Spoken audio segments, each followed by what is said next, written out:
ചോർന്നൊലിച്ച് നാശത്തിന്റെ വക്കിലായിരുന്ന കൊല്ലം കൊട്ടാരക്കര തമ്പുരാൻ സ്മാരക ക്ലാസിക്കൽ കലാ മ്യൂസിയം നവീകരണം ആരംഭിച്ചു. പുരാവസ്തു വകുപ്പ് 33 ലക്ഷത്തിലധികം രൂപ ചെലവഴിച്ചാണ് നവീകരണം നടത്തുന്നത്. ക്ലാസിക്കൽ കലാ മ്യൂസിയത്തിലായിരുന്നു പൈതൃക കേന്ദ്രവും പ്രവർത്തിച്ചിരുന്നത്. കൊട്ടാരക്കരയിലെ മ്യൂസിയത്തിന്റെ നവീകരണത്തിനായി കഴിഞ്ഞ സാമ്പത്തിക വർഷത്തിലാണ് തുക അനുവദിച്ചത്. പുരാവസ്തു വകുപ്പും ദേവസ്വം ബോർഡുമായുള്ള തർക്കത്തെ തുടർന്ന് നവീകരണ പ്രവർത്തനങ്ങൾ തുടങ്ങാനായില്ല. തർക്കങ്ങൾക്ക് പരിഹാരമായതോടെയാണ് നവീകരണ പ്രവർത്തനങ്ങൾ ആരംഭിച്ചത്. കഴിഞ്ഞ സാമ്പത്തിക വർഷത്തിൽ അനുവദിച്ച 33,60,000 രൂപ ഫണ്ട് ഉണ്ടായിരുന്നെങ്കിലും ചില സാങ്കേതിക കാരണങ്ങളാൽ, അതായത് ദേവസ്വം ബോർഡുമായിട്ടുള്ള ചില ഇഷ്യൂ പ്രകാരം നമുക്ക് പണി കുറച്ച് നീണ്ടുപോയി.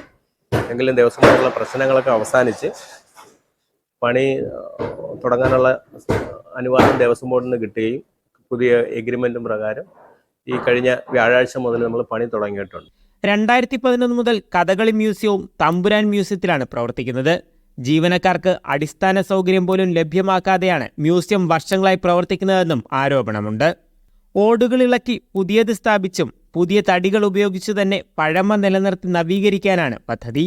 ഈ മോശമായിട്ടുള്ള തടികളെല്ലാം മാറ്റിയിട്ട് നല്ല ആഞ്ഞിൽ തടിയിൽ, വെള്ളമൊന്നുമില്ലാത്ത നല്ല ആഞ്ഞിൽ തടിയിൽ അതിൽ പുറത്ത് അണ്ടിക്കറടിച്ച് അങ്ങനെയാണ് പൂർത്തീകരിക്കുന്നത്.